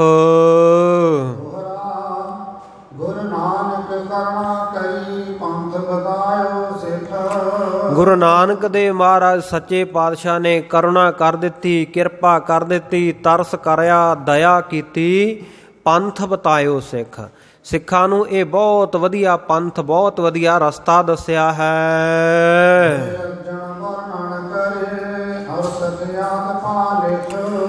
ਔਰ ਜਿਹੜਾ ਇਹ ਜਪਜੀ ਸਾਹਿਬ ਦੇ ਵਿੱਚ ਸਤਿਗੁਰਾਂ ਨੇ ਮਾਰਗ ਦੱਸਿਆ ਨਾ, ਗੁਰ ਅਰਜਨ ਵਰਣਨ ਕਰੀ। ਬ੍ਰਿਜ ਲਾਲ ਜੀ ਕਹਿੰਦੇ ਗੁਰੂ ਅਰਜਨ ਦੇਵ ਮਹਾਰਾਜ ਸੱਚੇ ਪਾਤਸ਼ਾਹ ਨੇ ਇਹਨੂੰ ਵਰਣਨ ਕੀਤਾ ਹੈ। ਅਰਥ ਖਿਆਤ ਭਾ ਲਿਖ, ਜਿਹੜਾ ਅਰਥ ਸਤਿਗੁਰਾਂ ਨੇ ਖਿਆਤ ਕੀਤਾ, ਭਾਵ ਪ੍ਰਗਟ ਕੀਤਾ ਮੈਨੂੰ ਸੁਪਨੇ ਦੇ ਵਿੱਚ, ਭਾ ਲਿਖ। ਕਹਿੰਦੇ ਮੈਂ ਉਸੇ ਪ੍ਰਕਾਰ ਭਾਵਨਾ ਦੇ ਨਾਲ ਉਹ ਲਿਖ ਲਿਆ। ਕਰੇ ਸਤਿਗੁਰ ਪੂਰਨ ਖਿਆਤ। ਜਿਹੜੀ ਗੱਲਬਾਤ ਸੁਪਨੇ ਵਿੱਚ ਸਤਿਗੁਰਾਂ ਨਾਲ ਬਚਨ ਬਿਲਾਸ ਹੋਏ ਸਨ ਉਹਨੂੰ ਮੈਂ ਪ੍ਰਗਟ ਕਰਿਆ। ਸਤਿਗੁਰ ਨੇ ਜਿਹੜੇ ਬਚਨ ਪ੍ਰਗਟ ਕੀਤੇ ਸਨ, ਸਤਿਗੁਰ ਸੱਚੇ ਪਾਤਸ਼ਾਹ ਨੇ ਪੂਰਨ ਖਿਆਤ, ਪੂਰਨ ਸਤਿਗੁਰੂ ਸੱਚੇ ਪਾਤਸ਼ਾਹ ਜੀ ਨੇ ਜੋ ਪ੍ਰਗਟ ਸਤਿਗੁਰ ਸੱਚੇ ਪਾਤਸ਼ਾਹ ਹਨ, ਉਹਨਾਂ ਨੇ ਜਿਹੜੇ ਇਹ ਸੁਪਨੇ ਦੇ ਵਿੱਚ ਬਚਨ ਪ੍ਰਗਟ ਕਰਕੇ ਲਿਖੇ ਦੱਸੇ ਸਨ। ਇਹਾਂ ਅਰਥ ਵਿਦਤਾਏ ਸੋ ਲਿਖਿਓ ਜੋ ਸਿੱਖ ਸੁਹਾਤ। ਕਵੀ ਬ੍ਰਿਜ ਲਾਲ ਕਹਿੰਦਾ ਉਹ ਅਰਥ ਕਹਿੰਦਾ ਮੈਂ ਇੱਥੇ ਵਿਦਤਾਏ ਪ੍ਰਗਟ ਕਰ ਦਿੱਤੇ ਐ, ਸੋ ਲਿਖਿਓ ਜੋ ਸਿੱਖ ਸੁਹਾਤ, ਤੇ ਉਹਨਾਂ ਨੂੰ ਲਿਖਤੀ ਰੂਪ ਦੇ ਦਿੱਤਾ ਹੈ ਸ਼ੋਭਨੀਕ ਗੁਰੂ ਕੇ ਸਿੱਖਾਂ ਦੇ ਵਾਸਤੇ। ਪਾਠ ਪਰ ਪੂਰਨ ਕਿਰਪਾ ਅਰਜਨ ਗੁਰੂ ਪ੍ਰਤਾਪ। ਜਿਹੜਾ ਵੀ ਜਪਜੀ ਸਾਹਿਬ ਦਾ ਪਾਠ ਕਰਨ ਵਾਲਾ ਪਾਠਕ ਹੈ ਨਾ, ਕੋਈ ਵੀ ਮਾਈ ਭਾਈ ਜਪਜੀ ਸਾਹਿਬ ਦਾ ਜਿਹੜਾ ਪਾਠ ਕਰਦਾ ਹੈ, ਉਹਨਾਂ ਦੇ ਉੱਤੇ ਸਤਿਗੁਰੂ ਗੁਰੂ ਅਰਜਨ ਦੇਵ ਮਹਾਰਾਜ ਸੱਚੇ ਪਾਤਸ਼ਾਹ ਜੀ ਦਾ ਤੇਜ ਪ੍ਰਤਾਪ ਵਰਤਦਾ, ਪੂਰਨ ਕਿਰਪਾ ਹੁੰਦੀ ਹੈ। ਦੇਖ ਪੜੇ ਦੇ ਲਿਖ ਸੁਣੇ ਕਰ ਪੂਜਾ ਗੁਰ ਜਾਪ। ਸਤਿਗੁਰੂ ਦੀ ਇਹ ਜਪਜੀ ਸਾਹਿਬ ਦੀ ਬਾਣੀ ਨੂੰ ਦੇਖੇ, ਦਰਸ਼ਨ ਕਰੇ ਇਹਦੇ, ਔਰ ਪੜ੍ਹੇ, ਇਹਨੂੰ ਪੜ੍ਹੇ ਦੇਖ ਕੇ ਦਰਸ਼ਨ ਕਰੇ ਤੇ ਨਾਲ ਨਾਲ ਪੜ੍ਹੇ, ਮੁਖਾਰਬਿੰਦ ਤੋਂ ਆਪਣੇ ਮੁਖ ਤੋਂ ਦੇ ਲਿਖ, ਇਸੇ ਪ੍ਰਕਾਰ ਲਿਖ ਕੇ ਦੇਵੇ ਅੱਗੇ। ਕਿਉਂਕਿ ਗੁਰੂ ਕੀ ਬਾਣੀ ਦਾ ਪਾਠ ਪੋਥੀਆਂ ਲਿਖ ਕੇ ਗੁਰਸਿੱਖਾਂ ਨੂੰ ਦੇਣੀਆਂ, ਇਹਦਾ ਪੁਰਾਤਨ ਸਮੇਂ ਤੋਂ ਬਹੁਤ ਵੱਡਾ ਮਹਾਤਮ ਰਿਹਾ। ਗੁਰੂ ਕੇ ਸਿੱਖ ਬੜੀ ਭਾਵਨਾ ਨਾਲ ਪੋਥੀਆਂ ਲਿਖ ਕੇ ਦਿੰਦੇ ਰਹੇ ਆ। ਖੈਰ ਅੱਜ ਸਮਾਂ ਬਦਲ ਗਿਆ ਵੀ ਹੱਥੀਂ ਲਿਖਣਾ ਅਸੀਂ ਛੱਡ ਗਏ ਹਾਂ। ਪੁਰਾਣੇ ਸਮਿਆਂ ਵਿੱਚ ਸਕੂਲਾਂ ਦੇ ਵਿੱਚ ਵੀ ਜਦੋਂ ਵਿੱਦਿਆ ਪੜ੍ਹਾਉਂਦੇ ਸਨ ਤਾਂ ਉਹ ਲੱਕੜ ਦੀਆਂ ਫੱਟੀਆਂ ਦੇ ਉੱਤੇ ਉਹਦੇ ਉੱਤੇ ਉਹ ਪੋਚਾ ਮਾਰ ਕੇ ਤੇ ਦਵਾਤ ਦੇ ਵਿੱਚ ਕਲਮ ਡੋਬ ਕੇ ਤੇ ਅੱਖਰਾਂ ਨੂੰ ਲਿਖਿਆ ਜਾਂਦਾ ਸੀ। ਪੂਰਨੇ ਪਾ ਕੇ ਪਹਿਲਾਂ ਦਿੱਤੇ ਜਾਂਦੇ ਸਨ, ਜਿਹਦਾ ਕਰਕੇ ਹੈਂਡ ਰਾਈਟਿੰਗ ਸੀ ਨਾ ਜਿਹੜੀ, ਲਿਖਾਈ ਬੜੀ ਸੁੰਦਰ ਹੋ ਜਾਂਦੀ ਸੀ ਹਰ ਇੱਕ ਦੀ। ਪਰ ਅੱਜ ਕੱਲ੍ਹ ਤੁਸੀਂ ਦੇਖਿਓ ਕਿਸੇ ਵਿਰਲੇ ਵਿਰਲੇ ਦੀ ਲਿਖਾਈ ਚੰਗੀ ਹੁੰਦੀ ਹੈ, ਨਹੀਂ ਤਾਂ ਕਿਉਂਕਿ ਹੁਣ ਉਹ ਸਾਰਾ ਜਿਹੜਾ ਸਿਸਟਮ ਸੀ ਨਾ, ਸ਼ੁਰੂਆਤ ਹੁੰਦੀ ਸੀ ਜਿੱਥੋਂ ਸਕੂਲਾਂ ਦੀ, ਉਹ ਉਸ ਤਰੀਕੇ ਦੇ ਨਾਲ ਲਿਖਣਾ ਲਿਖਾਉਣਾ ਅਸੀਂ ਛੱਡ ਦਿੱਤਾ। ਸਕੂਲਾਂ ਦਾ ਜਿਹੜਾ ਇਹ ਵਿੱਦਿਆ ਦਾ ਸਿਸਟਮ ਬਦਲ ਗਿਆ, ਐਜੂਕੇਸ਼ਨ ਦਾ। ਸੋ ਜਦੋਂ ਦਾ ਇਹ ਬਦਲਾਅ ਆਇਆ ਉਦੋਂ ਦੀ ਲਿਖਾਈ ਚੰਗੀ ਨਹੀਂ ਰਹੀ, ਲਿਖਣ ਵਿੱਚ ਸਾਡੀ ਰੁਚੀ ਨਹੀਂ ਰਹੀ। ਅਤੇ ਦੂਜੀ ਗੱਲ ਇਹ ਹੈ ਵੀ ਅੱਜ ਕੱਲ੍ਹ ਬਹੁਤਾ ਕੁਝ ਲਿਖਣ ਲਿਖਾਉਣ ਦੀ ਲੋੜ ਨਹੀਂ ਪੈਂਦੀ, ਕਿਉਂਕਿ ਬਹੁਤ ਕੁਝ ਜਿਹੜਾ ਅਸੀਂ ਟਾਈਪ ਕਰ ਸਕਦੇ ਹਾਂ। ਮੋਬਾਈਲ ਫੋਨਾਂ ਦੇ ਵਿੱਚ ਕੀਬੋਰਡ ਆ ਗਏ, ਕੰਪਿਊਟਰ ਦੇ ਕੀਬੋਰਡ ਆ ਗਏ, ਕੰਪੋਜ਼ਿੰਗ ਕਰ ਸਕਦੇ ਹਾਂ ਆਪਾਂ। ਨਵੀਆਂ ਨਵੀਆਂ ਆਫਸੈਟ ਮਸ਼ੀਨਾਂ ਆ ਗਈਆਂ, ਪ੍ਰਿੰਟਿੰਗ ਪ੍ਰੈਸਾਂ ਵੱਡੀਆਂ ਵੱਡੀਆਂ ਲੱਗ ਗਈਆਂ। ਇਸ ਕਰਕੇ ਹੁਣ ਉਹ ਰੁਝਾਨ ਜਿਹੜਾ ਖਤਮ ਹੋ ਗਿਆ ਪੋਥੀਆਂ ਲਿਖ ਕੇ ਦੇਣ ਵਾਲਾ। ਅਤੇ ਹੁਣ ਜੇ ਆਪਾਂ ਇਹਨਾਂ ਵਚਨਾਂ ਨੂੰ ਸਮਝੀਏ ਅੱਜ ਦੇ ਸਮੇਂ ਵਿੱਚ, ਅਤੇ ਅਸੀਂ ਗੁਰੂ ਕੀ ਬਾਣੀ ਦੇ ਚੰਗੇ ਮੈਸੇਜ ਆਪਣੇ ਮੋਬਾਈਲ ਫੋਨ ਦੇ ਉੱਤੋਂ ਲਿਖ ਕੇ ਗੁਰੂ ਕੇ ਸਿੱਖਾਂ ਵਿੱਚ ਵਰਤਾ ਸਕਦੇ ਹਾਂ। ਜਿਵੇਂ ਬਹੁਤ ਸਾਰੇ ਗੁਰਸਿੱਖ ਕਰਦੇ ਆ, ਉਹਨਾਂ ਦਾ ਨੇਮ ਬਣਿਆ ਹੁੰਦਾ ਹੈ ਵੀ ਰੋਜ਼ਾਨਾ ਉਹਨਾਂ ਨੇ ਸ਼੍ਰੀ ਦਰਬਾਰ ਸਾਹਿਬ ਦਾ ਹੁਕਮਨਾਮਾ ਬਾਕੀ ਗੁਰਸਿੱਖਾਂ ਨੂੰ ਜਿੰਨੇ ਉਹਦੇ ਕੰਟੈਕਟ ਦੇ ਵਿੱਚ ਹੈ, ਸੰਪਰਕ ਦੇ ਵਿੱਚ ਹੈ, ਉਹਨੇ ਨੇਮ ਨਾਲ ਭੇਜਣਾ ਹੀ ਭੇਜਣਾ ਹੁੰਦਾ। ਜਾਂ ਜੇ ਕੋਈ ਗੁਰਪੁਰਬ ਆ ਗਿਆ, ਕੋਈ ਜੋਤੀ ਜੋਤ ਦਿਹਾੜਾ ਆ ਗਿਆ, ਕੋਈ ਸ਼ਹੀਦੀ ਪੁਰਬ ਆ ਗਿਆ, ਕੋਈ ਵਿਸ਼ੇਸ਼ ਦਿਹਾੜਾ ਆ ਗਿਆ, ਉਹਦੀ ਜਾਣਕਾਰੀ ਦੇਣੀ ਹੈ। ਸੰਗਰਾਂਦ ਆ ਗਈ, ਮੱਸਿਆ ਆ ਗਈ, ਅਤੇ ਸੰਗਰਾਂਦ ਵਾਲੇ ਦਿਨ ਦਾ ਜੋ 12 ਮਾਹਾਂ ਦਾ ਵਿਸ਼ੇਸ਼ ਉਪਦੇਸ਼ ਸਤਿਗੁਰੂ ਕਰਦੇ ਆ, ਉਹ ਗੁਰੂ ਕੇ ਸਿੱਖ ਲਿਖ ਲਿਖ ਕੇ ਟਾਈਪ ਕਰਕੇ ਭੇਜਦੇ ਆ, ਚਾਹੇ ਉਹਨਾਂ ਦੀ ਫੋਟੋ ਕਰਕੇ ਭੇਜਦੇ ਆ। ਸੋ ਉਹ ਭਾਵਨਾ ਉਹੀ ਹੈ, ਪਰ ਥੋੜ੍ਹਾ ਜਿਹਾ ਤਰੀਕਾ ਬਦਲ ਗਿਆ। ਪੁਰਾਤਨ ਸਮਿਆਂ ਦੇ ਵਿੱਚ ਹੱਥ ਲਿਖਤ ਹੁੰਦਾ ਸੀ ਸਭ ਕੁਝ, ਅੱਜ ਕੱਲ੍ਹ ਸਾਰਾ ਕੁਝ ਕੰਪਿਊਟਰਾਈਜ਼ਡ ਹੋ ਗਿਆ। ਸੋ ਸਤਿਗੁਰ ਸੱਚੇ ਪਾਤਸ਼ਾਹ ਜੀ ਕਹਿੰਦੇ ਜਪਜੀ ਸਾਹਿਬ ਦਾ ਪਾਠ ਗੁਰੂ ਕਾ ਸਿੱਖ ਦਰਸ਼ਨ ਕਰੇ, ਪੜ੍ਹੇ ਬਾਣੀ ਨੂੰ, ਲਿਖ ਕੇ ਗੁਰਸਿੱਖਾਂ ਨੂੰ ਦੇਵੇ, ਸੁਨੇ ਕਰ ਪੂਜਾ ਗੁਰ ਜਾਪ। ਸੋ ਗੁਰੂ ਦਾ ਜਿਹੜਾ ਜਪਜੀ ਸਾਹਿਬ ਦਾ ਇਹ ਜਾਪ ਹੈ ਗੁਰੂ ਕੀ ਬਾਣੀ ਦਾ, ਇਹਦੀ ਪੂਜਾ ਕਰੇ, ਭਾਵ ਸ਼ਰਧਾ ਭਾਵਨਾ ਦੇ ਨਾਲ ਇਹਦਾ ਸਤਿਕਾਰ ਵੀ ਕਰੇ।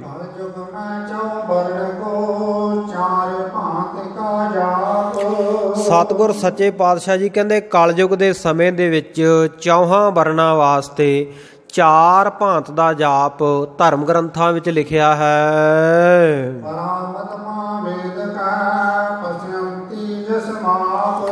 ਹਾਂ, 4 ਪ੍ਰਕਾਰ ਦੀਆਂ ਬਾਣੀਆਂ ਹੁੰਦੀਆਂ।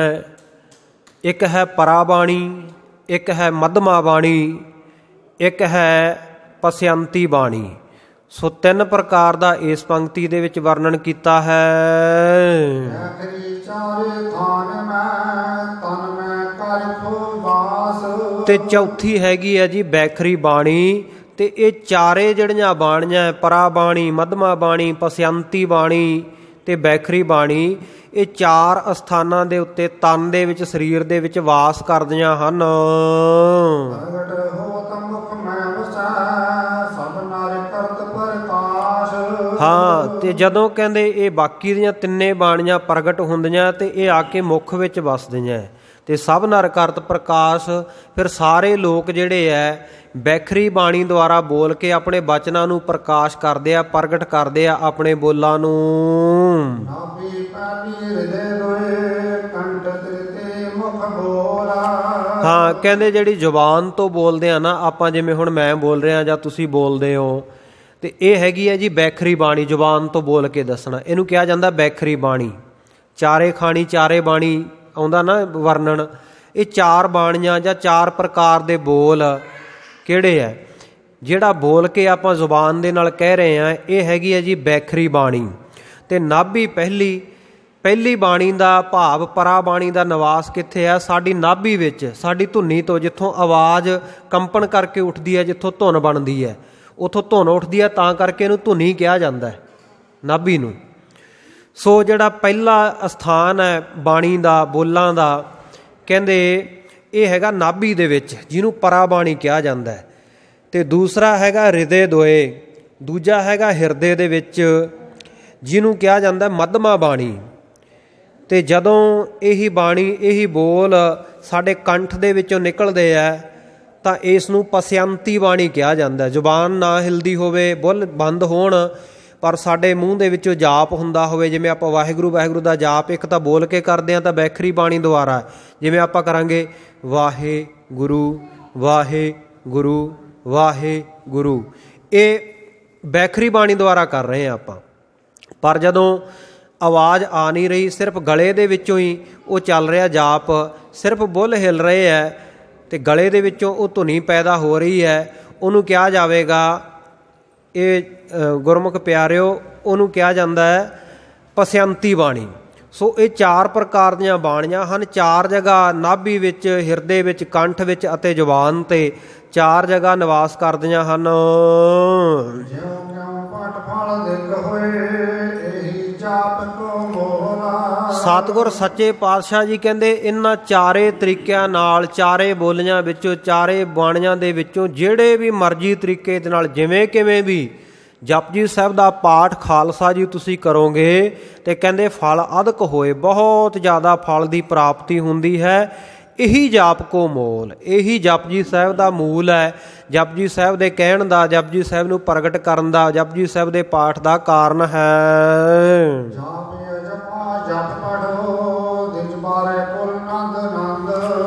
ਸਤਿਗੁਰੂ ਜੀ ਨੇ ਫਿਰ ਆਗਿਆ ਕੀਤੀ ਸੁਪਨੇ ਦੇ ਵਿੱਚ ਹੀ, ਕਹਿੰਦੇ ਜਾਪ ਅਜਪਾ ਜਪ ਪਠੋ। ਕਹਿੰਦੇ ਹੇ ਬ੍ਰਿਜ ਲਾਲ ਬ੍ਰਾਹਮਣ, ਜਿਹੜਾ ਜਪਜੀ ਸਾਹਿਬ ਦਾ ਜਾਪ ਆ, ਇਹਨੂੰ ਅਜਪਾ ਜਾਪ, ਇਹਨੂੰ ਹਿਰਦੇ ਦੇ ਵਿੱਚ ਜਾਪ। ਜਪਜੀ ਸਾਹਿਬ ਦਾ ਪਾਠ ਸੁਰਤ ਦੇ ਨਾਲ ਕਰ। ਦਿਜਬਰ ਕੁਲ ਨੰਦ, ਨੰਦ ਦਿਜਬਰ ਕੁਲ ਬ੍ਰਾਹਮਣਾਂ ਦੀ ਕੁਲ ਵਿੱਚ ਪੈਦਾ ਹੋਏ ਨੰਦ, ਨੰਦ, ਕਿਉਂਕਿ ਕ੍ਰਿਸ਼ਨ ਭਗਵਾਨ ਜੀ ਦੇ ਪਿਤਾ ਜੀ ਦਾ ਨਾਂ ਨੰਦ ਹੈ ਤੇ ਨੰਦ ਨਾਮ ਪੁੱਤਰ ਦਾ ਵੀ। ਨੰਦ ਕੋ ਨੰਦਨ, ਨੰਦ ਦਾ ਨੰਦ, ਨੰਦ ਦਾ ਪੁੱਤਰ ਭਾਵ ਕ੍ਰਿਸ਼ਨ, ਤੇ ਕ੍ਰਿਸ਼ਨ ਜੀ ਦਾ ਨਾਂ ਬ੍ਰਿਜ ਲਾਲ ਵੀ ਲਿਆ ਜਾਂਦਾ। ਸੋ ਇਸ ਤਰੀਕੇ ਦੇ ਨਾਲ ਇਹ ਵਿਦਵਤਾਪੂਰਕ ਵਰਣਨ ਕੀਤਾ ਹੈ ਕਿ ਬ੍ਰਿਜ ਲਾਲ ਪੰਡਤ ਦਾ ਨਾਮ ਲਿਆ ਹੈ ਇੱਥੇ।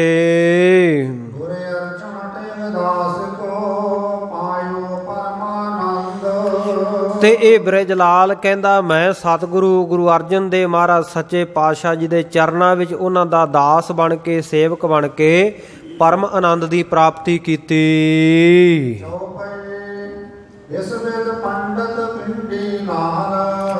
ਇਸ ਪ੍ਰਕਾਰ ਕਹਿੰਦੇ ਦਰਬਾਰ ਦੇ ਵਿੱਚ ਸਜੇ ਹੋਏ ਜਿਹੜੇ ਗੁਰੂ ਚਰਨਾਂ ਦੇ ਵਿੱਚ ਵਿਦਵਾਨ ਪਿੰਡੀ ਲਾਲ,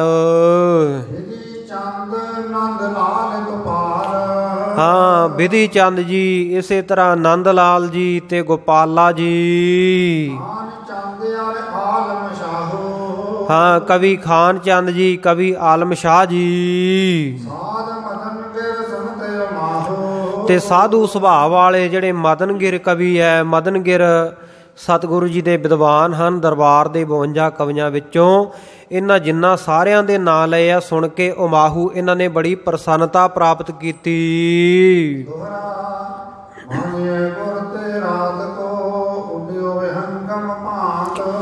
ਹਾਂ, ਬ੍ਰਿਜ ਲਾਲ ਜੀ ਕਹਿੰਦੇ ਜਿਹੜਾ ਸਤਿਗੁਰਾਂ ਨੇ ਰਾਤ ਦੇ ਸਮੇਂ ਸੁਪਨੇ ਦੇ ਵਿੱਚ ਮੈਨੂੰ ਬਚਨ ਕੀਤਾ ਨਾ, ਤੇ ਮੈਂ ਉੱਡ ਕੇ ਬਿਹੰਗਮ ਦੇ ਵਾਂਗੂ, ਪੰਛੀ ਦੇ ਵਾਂਗੂ ਸਤਿਗੁਰੂ ਜੀ ਦੇ ਚਰਨਾਂ ਵਿੱਚ ਪਹੁੰਚਿਆ ਸੁਪਨੇ ਦੇ ਵਿੱਚ।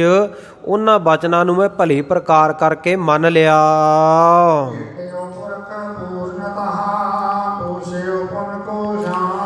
ਤੇ ਪੂਰਨ ਪੁਰਖ ਸਤਿਗੁਰੂ ਗੁਰੂ ਅਰਜਨ ਦੇਵ ਮਹਾਰਾਜ ਸੱਚੇ ਪਾਤਸ਼ਾਹ ਜੀ ਦੇ ਮੈਂ ਸੁਪਨੇ ਦੇ ਵਿੱਚ ਦਰਸ਼ਨ ਕੀਤੇ। ਸਤਿਗੁਰੂ ਸ੍ਰੀ ਗੁਰੂ ਨਾਨਕ ਦੇਵ ਮਹਾਰਾਜ ਸੱਚੇ ਪਾਤਸ਼ਾਹ ਦੇ ਦਰਸ਼ਨ ਕੀਤੇ। ਸੁਪਨੇ ਦੇ ਵਿੱਚ ਪੂਰਨ ਪੁਰਖ ਨੂੰ ਭੇਟਿਆ। ਗੁਰੂ ਅਰਜਨ ਪ੍ਰਤੱਖ ਹਰ, ਉਹਨਾਂ ਦੇ ਮੈਨੂੰ ਸੁਪਨੇ ਦੇ ਵਿੱਚ ਦਰਸ਼ਨ ਹੋਏ। ਤੇ ਉਹਨਾਂ ਨੂੰ ਫਿਰ ਮੈਂ ਇਹ ਸਾਰਾ ਉਪਦੇਸ਼ ਸੁਣਨ ਤੋਂ ਬਾਅਦ ਪੁੱਛਿਆ ਕਿ ਮਹਾਰਾਜ ਸੱਚੇ ਪਾਤਸ਼ਾਹ ਕੋਈ ਸ਼ਾਂਤੀ ਦਾ ਮਾਰਗ ਦੱਸੋ, ਵੀ ਸ਼ਾਂਤੀ ਕਿਵੇਂ ਆਵੇ ਮਨ ਨੂੰ।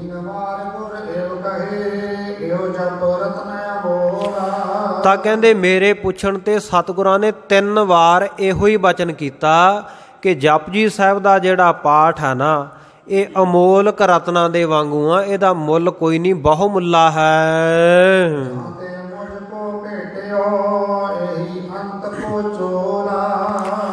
ਕਹਿੰਦੇ ਇਸ ਕਰਕੇ ਕਹਿੰਦੇ ਤੇਰਾ ਜਿਹੜਾ ਹੈ ਸਾਡੇ ਕੋਲ ਆਉਣਾ ਹੋਇਆ, ਤੈਨੂੰ ਦਰਸ਼ਨ ਹੋਏ ਆ ਸੁਪਨੇ ਦੇ ਵਿੱਚ, ਤਾਂ ਕਰਕੇ ਤੇਰਾ ਸਾਡੇ ਨਾਲ ਮਿਲਾਪ ਹੋਇਆ, ਇਹੀ ਅੰਤ ਕੋ ਚੋਲ।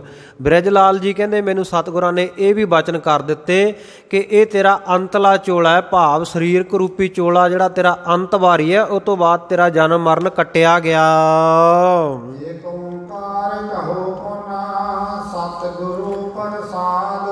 ਹਾਂ, ਕਹਿੰਦੇ ਜਪਜੀ ਸਾਹਿਬ ਦਾ ਪਾਠ ਆਰੰਭ ਕਰਨ ਦੇ ਵੇਲੇ 1 ਓੰਕਾਰ ਤੋਂ ਸ਼ੁਰੂ ਕਰੇ ਤੇ ਗੁਰਪ੍ਰਸਾਦ ਤੱਕ ਇਹ ਮਹਾ ਮੰਤਰ ਨੂੰ ਪੜ੍ਹੇ। 1 ਓੰਕਾਰ ਸਤਨਾਮ ਕਰਤਾ ਪੁਰਖ ਨਿਰਭਉ ਨਿਰਵੈਰ ਅਕਾਲ ਮੂਰਤ ਅਜੂਨੀ ਸੈਭੰ ਗੁਰਪ੍ਰਸਾਦ। ਇੱਥੋਂ ਤੱਕ ਮਹਾ ਮੰਤਰ ਦਾ ਜਾਪ ਕਰੇ। ਸਤਨਾਮ ਕਰਤਾ ਪੁਰਖ ਜਪੈ ਜਾਪ ਅਹਲਾਦ। ਹਾਂ, ਕਹਿੰਦੇ ਜਿਹਦੇ ਆਰੰਭਤਾ ਵਿੱਚ 1 ਓੰਕਾਰ ਆਉਂਦਾ ਹੈ ਤੇ ਅੰਤ ਦੇ ਉੱਤੇ ਗੁਰਪ੍ਰਸਾਦ ਆਉਂਦਾ, ਤੇ ਵਿੱਚ ਵਿਚਾਲੇ ਫਿਰ ਆਹ ਸ਼ਬਦ ਆਉਂਦੇ ਆ, ਸਤਨਾਮ ਕਰਤਾ ਪੁਰਖ ਨਿਰਭਉ ਨਿਰਵੈਰ ਅਕਾਲ ਮੂਰਤ ਅਜੂਨੀ ਸੈਭੰ। ਕਹਿੰਦੇ ਇਹਦਾ ਜਾਪ ਬੜੀ ਪ੍ਰਸੰਨਤਾ ਦੇ ਸਹਿਤ, ਅਹਿਲਾਦ ਦੇ ਸਹਿਤ, ਆਨੰਦ ਦੇ ਸਹਿਤ ਕਰੇ।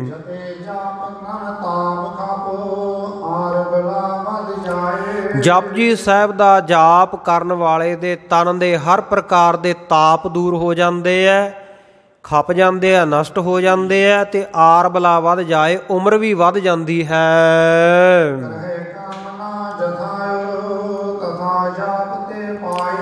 ਜਿਸ ਪ੍ਰਕਾਰ ਦੀ ਵੀ ਕਾਮਨਾ ਔਰ ਕਹੀਏ ਹਿਰਦੇ ਦੇ ਵਿੱਚ ਕਰ ਲਵੇ ਗੁਰੂ ਕਾ ਸਿੱਖ, ਤਥਾ ਜਾਪ ਤੇ ਪਾਏ। ਜਪਜੀ ਸਾਹਿਬ ਦਾ ਜਾਪ ਜਪਣ ਦੇ ਨਾਲ ਉਹੀ ਪ੍ਰਾਪਤ ਹੋ ਜਾਂਦੀ ਹੈ।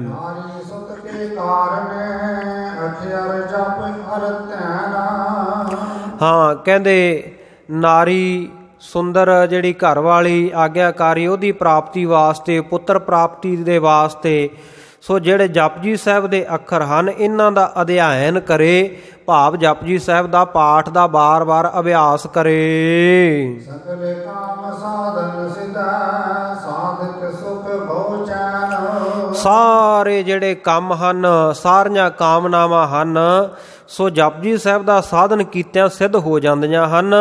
ਤੇ ਇਸ ਪ੍ਰਕਾਰ ਸਾਧਕ ਨੂੰ, ਸਾਧਨਾ ਕਰਨ ਵਾਲੇ ਨੂੰ ਬਹੁਤ ਸੁੱਖ ਚੈਨ ਦੀ ਪ੍ਰਾਪਤੀ ਹੁੰਦੀ ਹੈ। ਪੜੋ ਜੀ ਨਾਲ ਹੀ ਸ਼ਲੋਕ ਵੀ।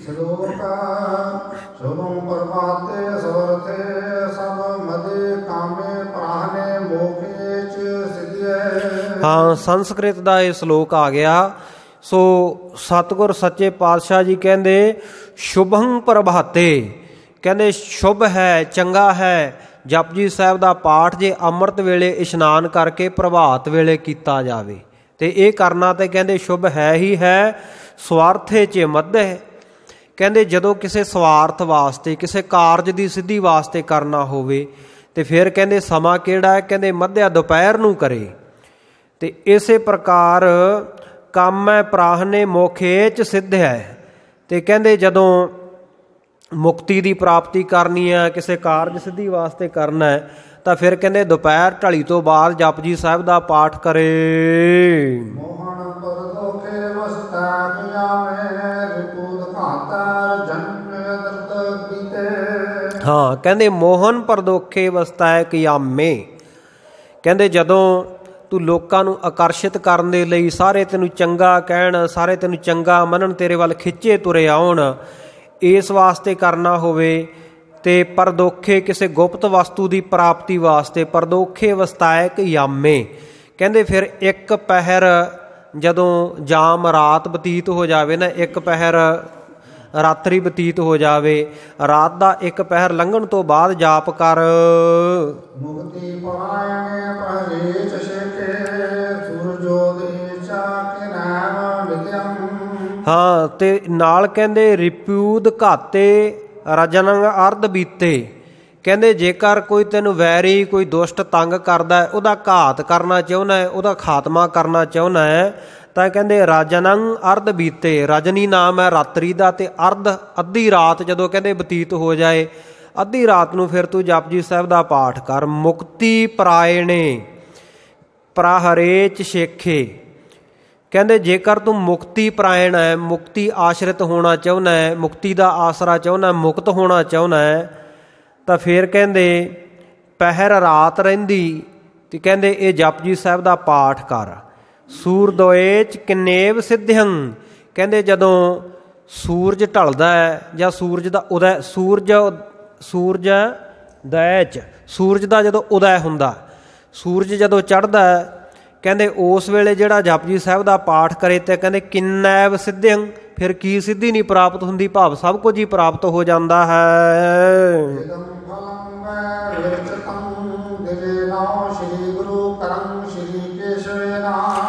ਇਦੰ ਫਲੰ ਵੈ ਵਿਰਚਤੰ ਦਿਜੇ ਨੌ, ਕਹਿੰਦੇ ਇਹ ਜਿਹੜਾ ਫਲ ਹੈ ਦਿਜ ਨੂੰ, ਬ੍ਰਾਹਮਣ ਨੂੰ, ਜਿਹੜਾ ਸਤਿਗੁਰ ਸੱਚੇ ਪਾਤਸ਼ਾਹ ਨੇ ਬ੍ਰਿਜ ਲਾਲ ਨੂੰ ਸੁਪਨੇ ਦੇ ਵਿੱਚ ਦੱਸਿਆ, ਕਹਿੰਦੇ ਵੈ ਵਿਰਚਤੰ, ਉਹਨੇ ਵਿਸ਼ੇਸ਼ ਕਰਕੇ ਇਹਦੀ ਰਚਨਾ ਕਰ ਦਿੱਤੀ, ਲਿਖ ਦਿੱਤਾ ਹੈ। ਔਰ ਸ਼੍ਰੀ ਗੁਰ ਕਰੰ ਸ਼੍ਰੀ ਕੇਸ਼ਵੇ ਨਾਂ, ਜਿਹੜਾ ਸਤਿਗੁਰੂ ਸ਼੍ਰੋਮਣੀ ਸਤਿਗੁਰੂ ਗੁਰੂ ਅਰਜਨ ਦੇਵ ਮਹਾਰਾਜ ਸੱਚੇ ਪਾਤਸ਼ਾਹ ਜੀ ਨੇ ਦੱਸਿਆ, ਔਰ ਸ਼੍ਰੋਮਣੀ ਸਤਿਗੁਰੂ ਗੁਰੂ ਨਾਨਕ ਦੇਵ ਮਹਾਰਾਜ ਜੀ ਦੇ ਜਿਹੜੇ ਬਚਨ ਹਨ ਜਪਜੀ ਸਾਹਿਬ ਸ਼੍ਰੀ ਕੇਸ਼ਵੇ ਨਾਂ। ਸੋ ਇੱਥੇ ਵੀ ਕੇਸ਼ਵ ਨਾਮ ਕ੍ਰਿਸ਼ਨ ਜੀ ਦਾ ਹੈ, ਕੇਸ਼ਵ ਵੀ ਉਹਨਾਂ ਦਾ ਨਾਮ ਹੈ, ਤੇ ਬ੍ਰਿਜ ਲਾਲ ਵੀ ਉਹਨਾਂ ਦਾ ਨਾਮ ਹੈ, ਤੇ ਇਹ ਬ੍ਰਾਹਮਣ ਦਾ ਨਾਮ ਵੀ ਬ੍ਰਿਜ ਲਾਲ ਹੈ। ਕੇਸ਼ਵੇ ਨਾਂ, ਜਿਹੜਾ ਬ੍ਰਿਜ ਲਾਲ ਨਾਂ ਦਾ ਬ੍ਰਾਹਮਣ ਹੈ, ਉਹਨੇ ਇਹ ਚੰਗੀ ਤਰ੍ਹਾਂ ਲਿਖ ਦਿੱਤਾ ਹੈ। ਸ੍ਰੀ ਗੁਰੂ ਅਰਜਨ ਬਚਨ ਜਪ ਸੁਨਿਓ ਸਿੱਖ ਸੁਖਦਾਏ। ਜਦੋਂ ਸਤਿਗੁਰੂ ਗੁਰੂ ਅਰਜਨ ਦੇਵ ਮਹਾਰਾਜ ਸੱਚੇ ਪਾਤਸ਼ਾਹ ਜੀ ਦੇ ਉਚਾਰਨ ਕੀਤੇ ਹੋਏ ਇਹ ਬਚਨ ਪੰਡਤ ਬ੍ਰਿਜ ਲਾਲ ਤੋਂ ਸਿੱਖਾਂ ਨੇ ਸੁਣੇ, ਤੇ ਸਾਰਿਆਂ ਨੇ ਸੁਖਦਾਏ, ਸੁਖਦਾਈ ਜਿਹੜੇ ਬਚਨ ਹੈ, ਸਾਰਿਆਂ ਨੂੰ ਸੁਖ ਦੇਣ ਵਾਲੇ, ਜਾਂ ਸਾਰੇ ਸਮੁਦਾਇ ਨੇ, ਸਾਰੀ ਸਿੱਖ ਸੰਗਤ ਨੇ ਇਹ ਸੁਖ ਦੇਣ ਵਾਲੇ ਬਚਨ ਸੁਣੇ।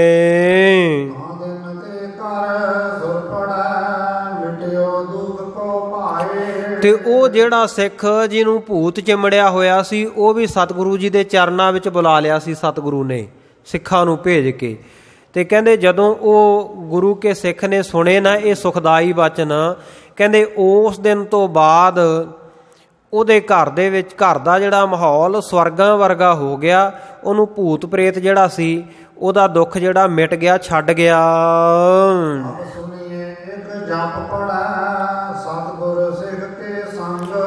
ਹਾਂ, ਕਹਿੰਦੇ ਹੁਣ ਸੁਣੋ, ਕਹਿੰਦੇ ਜਿਹੜਾ ਗੁਰੂ ਕਾ ਸਿੱਖ ਜਪਜੀ ਸਾਹਿਬ ਦਾ ਪਾਠ ਸਤਿਗੁਰੂ ਜੀ ਦੇ ਨਾਲ ਕਰੇਗਾ,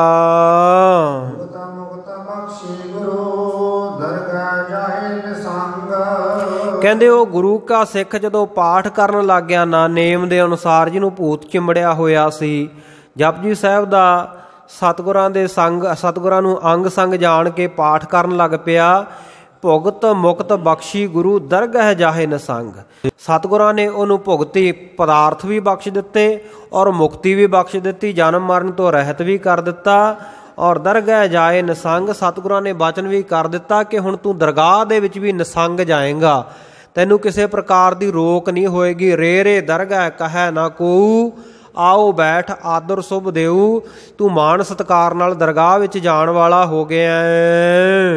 ਸਭ ਪ੍ਰਸੰਗ ਕੇ ਅੰਤ ਮੈਂ ਕਹਿ ਦਸਵੇਂ ਪਾਤਸ਼ਾਹੋ। ਸੋ ਇਹ ਸਾਰੇ ਪ੍ਰਸੰਗ ਨੂੰ ਜਦੋਂ ਸਾਰਾ ਵਾਰਤਾਲਾਪ ਹੋ ਗਿਆ, ਸਾਰੀ ਗੱਲਬਾਤ ਬ੍ਰਿਜ ਲਾਲ ਨੇ ਦੱਸ ਦਿੱਤੀ। ਉਸ ਵੇਲੇ 10ਵੇਂ ਪਾਤਸ਼ਾਹ ਸ੍ਰੀ ਗੁਰੂ ਗੋਬਿੰਦ ਸਿੰਘ ਸਾਹਿਬ ਮਹਾਰਾਜ ਨੇ ਆਖਿਆ, ਕਰਿਓ ਨੇਮ ਨਿਤ ਜਪ ਪੜ੍ਹੇ ਸਭ ਬੈ ਲਗ ਨਿਰਬਾਹੋ। ਕਹਿੰਦੇ ਗੁਰੂ ਕੇ ਸਿੱਖੋ, ਗੁਰੂ ਕੇ ਖਾਲਸਾ ਜੀ, ਨੇਮ ਦੇ ਨਾਲ ਨਿੱਤਾ ਪ੍ਰਤੀ ਜਪਜੀ ਸਾਹਿਬ ਦਾ ਪਾਠ ਕਰੋ, ਸਭ ਬੈ ਲਗ ਨਿਰਬਾਹੋ।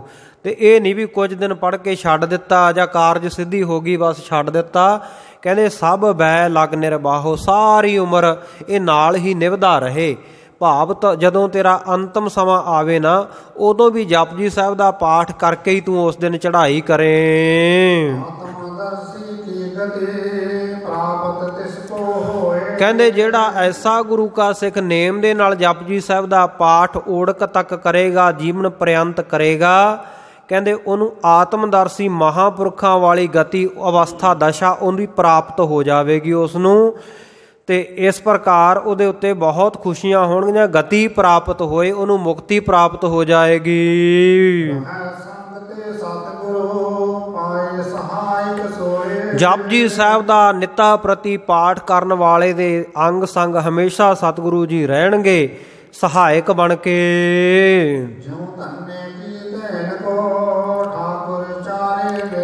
ਫਿਰ ਉਦਾਹਰਣ ਦਿੱਤੀ, ਪ੍ਰਮਾਣ ਦਿੱਤਾ। ਕਹਿੰਦੇ ਜਿਵੇਂ ਧੰਨੇ ਕੀ ਧੇਨ ਕੋ, ਧੰਨੇ ਦੀ ਗਊ ਨੂੰ ਕਹਿੰਦੇ ਨਿੱਤਾ ਪ੍ਰਤੀ ਠਾਕਰ ਚਾਰਦਾ ਸੀ ਨਾ ਆ ਕੇ ਮਾਲਕ ਪਰਮੇਸ਼ਰ। ਕਹਿੰਦੇ ਇਉਂ ਜਪਜੀ ਸਾਹਿਬ ਵਾਲੇ, ਜਿਹੜਾ ਜਪਜੀ ਸਾਹਿਬ ਦਾ ਨੇਮੀ ਗੁਰੂ ਕਾ ਸਿੱਖ ਹੈ, ਉਹਦੇ ਅੰਗ ਸੰਗ ਸਤਿਗੁਰੂ ਜੀ ਰਹਿ ਕੇ ਉਹਦੇ ਕਾਰਜ ਸਵਾਰਨਗੇ।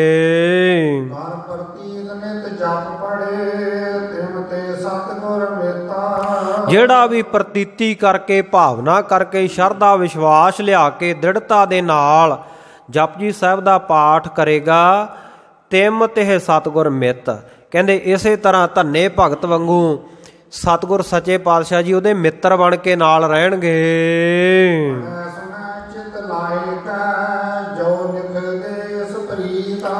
ਹਾਂ, ਕਹਿੰਦੇ ਜਿਹੜਾ ਪੜ੍ਹੇਗਾ ਜਾਂ ਸੁਣੇਗਾ ਚਿੱਤ ਲਾ ਕੇ ਪੜ੍ਹੇਗਾ, ਚਿੱਤ ਲਾ ਕੇ ਸੁਣੇਗਾ ਜਾਂ ਲਿਖ ਕੇ ਦੇਵੇਗਾ ਜਪਜੀ ਸਾਹਿਬ ਦਾ ਪਾਠ, ਸਾ ਪ੍ਰੀਤ ਪ੍ਰੀਤੀ ਦੇ ਸਹਿਤ, ਪ੍ਰੇਮ ਦੇ ਸਹਿਤ।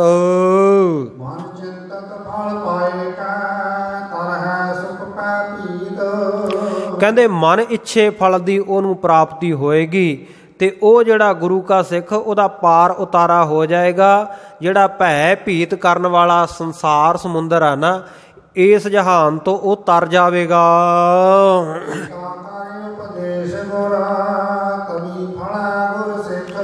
ਹਾਂ, ਕਹਿੰਦੇ ਉਸ ਵੇਲੇ ਕਹਿੰਦੇ ਫਲੀਭੂਤ ਹੋਵੇਗਾ ਜਪਜੀ ਸਾਹਿਬ ਦਾ ਪਾਠ ਕੀਤਾ ਗੁਰੂ ਕੇ ਸਿੱਖ ਦਾ, ਜਦੋਂ ਗੁਰੂ ਕਾ ਸਿੱਖ ਨਾਲ ਨਾਲ ਗੁਰੂ ਕੀ ਦਸਵੰਧ ਭੇਟਾ ਵੀ ਦੇਵੇਗਾ।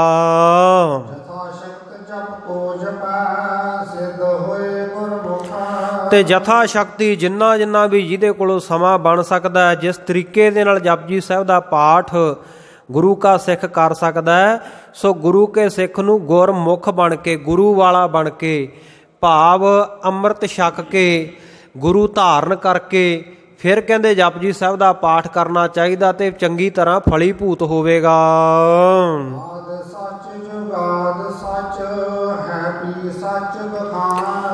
ਕਹਿੰਦੇ ਜਪਜੀ ਸਾਹਿਬ ਦੇ ਮਹਾ ਮੰਤਰ ਤੋਂ ਬਾਅਦ ਜਿੱਥੇ ਮੂਲ ਮੰਤਰ ਦੀ ਸੰਪੂਰਨਤਾ ਹੁੰਦੀ ਹੈ ਤੇ ਸ਼ਬਦ ਆਉਂਦਾ ਹੈ ਆਦ ਸੱਚ, ਜੁਗਾਦ ਸੱਚ, ਹੈ ਭੀ ਸੱਚ।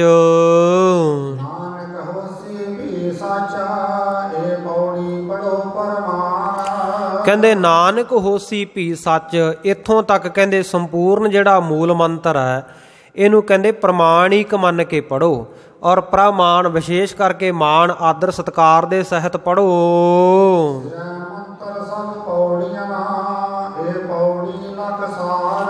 ਹਾਂ, ਕਹਿੰਦੇ ਜਪਜੀ ਸਾਹਿਬ ਦੀਆਂ ਸਾਰੀਆਂ ਪੌੜੀਆਂ ਹੀ ਸਿਰਾ, ਸਾਰੀਆਂ ਪੌੜੀਆਂ ਹੀ ਬਹੁਤ ਫਲ ਦੇਣ ਵਾਲੀਆਂ, ਪਰ ਸਾਰਿਆਂ ਤੋਂ ਜਿਹੜਾ ਸ਼੍ਰੋਮਣੀ ਸਿਰੇ ਦਾ ਮੰਤਰ ਹੈ ਨਾ, ਉਹ ਕਹਿੰਦੇ ਇਹ ਮੂਲ ਮੰਤਰ ਹੈ, ਇੱਕ ਓੰਕਾਰ ਤੋਂ ਲੈ ਕੇ ਨਾਨਕ ਹੋਸੀ ਭੀ ਸੱਚ ਤੱਕ, ਤੇ ਸਾਰੀਆਂ ਪੌੜੀਆਂ ਦਾ ਸਾਰ ਤਤ ਇਸ ਮੂਲ ਮੰਤਰ ਨੂੰ ਜਾਣੋ।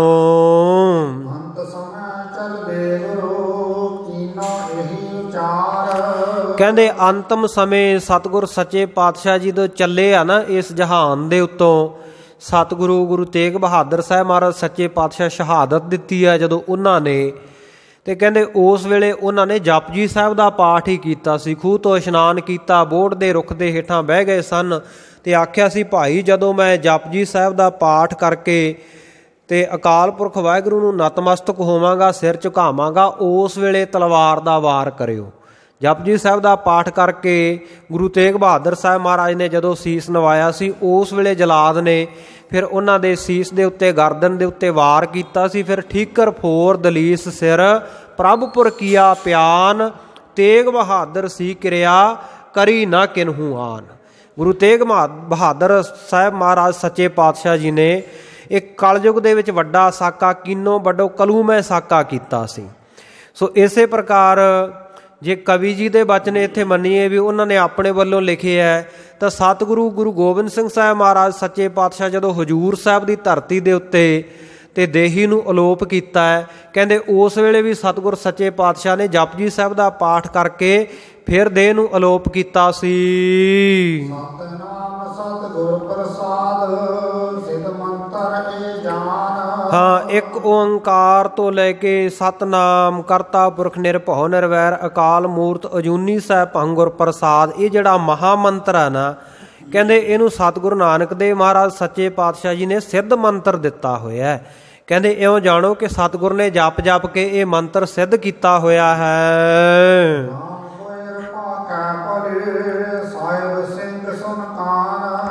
ਭਾਈ ਰਾਮ ਕੋਇਰ ਜੀ ਅਥਵਾ ਭਾਈ ਗੁਰਬਖਸ਼ ਸਿੰਘ ਜੀ ਭਲੀ ਪ੍ਰਕਾਰ ਕਰਕੇ ਕਹਿ ਰਹੇ ਹੈ ਕਿ ਕਹਿੰਦੇ ਹੇ ਲਖਾਰੀ ਸਾਹਿਬ ਸਿੰਘ ਜੀ, ਸਾਰੀ ਸੰਗਤ ਅਤੇ ਭਾਈ ਲਖਾਰੀ ਸਾਹਿਬ ਸਿੰਘ ਜੀ ਕੰਨ ਦੇ ਕੇ ਸੁਣੋ, ਧਿਆਨ ਦੇ ਨਾਲ ਸੁਣੋ।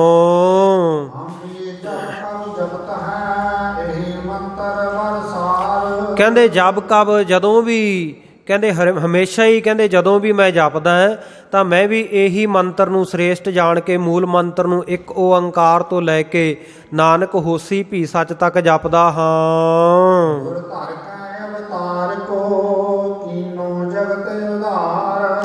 ਕਹਿੰਦੇ ਸਤਿਗੁਰ ਸੱਚੇ ਪਾਤਸ਼ਾਹ ਨੇ ਅਵਤਾਰ ਧਾਰਨ ਕਰਕੇ ਇਹ ਦੁਨੀਆ ਵਿੱਚ ਆ ਕੇ ਸੰਸਾਰ ਦਾ ਉਧਾਰ ਕੀਤਾ ਤੇ ਇਹ ਮੰਤਰ ਦ੍ਰਿੜ ਕਰਵਾਇਆ ਹੈ। ਸਤਿਗੁਰ ਸੱਚੇ ਪਾਤਸ਼ਾਹ ਜੀ ਨੇ ਇਹ ਕੌਤਕ ਦਿਖਾਇਆ ਹੈ ਸੰਸਾਰ ਦੇ ਵਿੱਚ ਦੇਹ ਧਾਰ ਕੇ।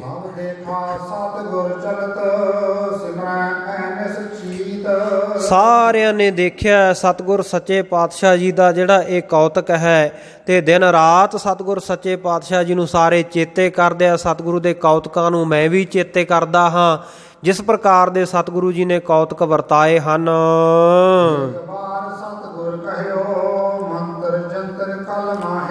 ਸੋ ਇੱਥੇ ਸਮੇਂ ਦੀ ਸਮਾਪਤੀ ਹੈ। ਅੱਗੇ ਜਿਹੜਾ ਰਹਿੰਦਾ ਪ੍ਰਸੰਗ ਆਪਾਂ ਕੱਲ ਦੇ ਦੀਵਾਨ ਦੇ ਵਿੱਚ ਸੰਪੂਰਨ ਕਰ ਲਵਾਂਗੇ, ਤੇ ਨਾਲ ਹੀ ਕੱਲ ਨੂੰ ਅਗਲਾ ਪ੍ਰਸੰਗ ਤੰਬਾਕੂ ਦਾ, ਜਿਹੜਾ ਸਤਿਗੁਰਾਂ ਦਾ ਘੋੜਾ ਜਿਹੜਾ ਤੰਬਾਕੂ ਨੂੰ ਵੇਖ ਕੇ ਅੜ ਕੇ ਖੜ ਗਿਆ ਸੀ, ਉਹ ਪ੍ਰਸੰਗ ਵੀ ਕੱਲ ਦੇ ਦੀਵਾਨ ਵਿੱਚ ਆਵੇਗਾ। ਗਰੀਬ ਨਵਾਜ਼ ਸੱਚੇ ਪਾਤਸ਼ਾਹ ਕਿਰਪਾ ਕਰਨ, ਸਾਨੂੰ ਸਮਾਂ ਬਖਸ਼ਣ, ਬੁੱਧੀ ਬਖਸ਼ਣ, ਆਪਾਂ ਰਲ ਮਿਲ ਕੇ ਸਤਿਗੁਰਾਂ ਦੇ ਇਹ ਇਤਿਹਾਸ ਦੀ ਵਿਚਾਰ ਕਰੀਏ। ਅੱਜ ਦੀ ਕਥਾ ਵਿਚਾਰ ਦੌਰਾਨ ਹੋਈਆਂ ਭੁੱਲਾਂ ਦੀ ਖਿਮਾ ਬਖਸ਼ਿਸ਼ ਕਰਨੀ, ਸਮਾਪਤੀ ਦੀਆਂ ਤੁਕਾਂ ਪੜ੍ਹ ਕੇ ਸਮਾਪਤੀ ਵਿੱਚ ਸ਼ਾਮਲ ਹੋਈਏ, ਅਰਦਾਸ ਵਿੱਚ ਹਾਜ਼ਰੀਆਂ ਲਵਾਈਏ ਜੀ।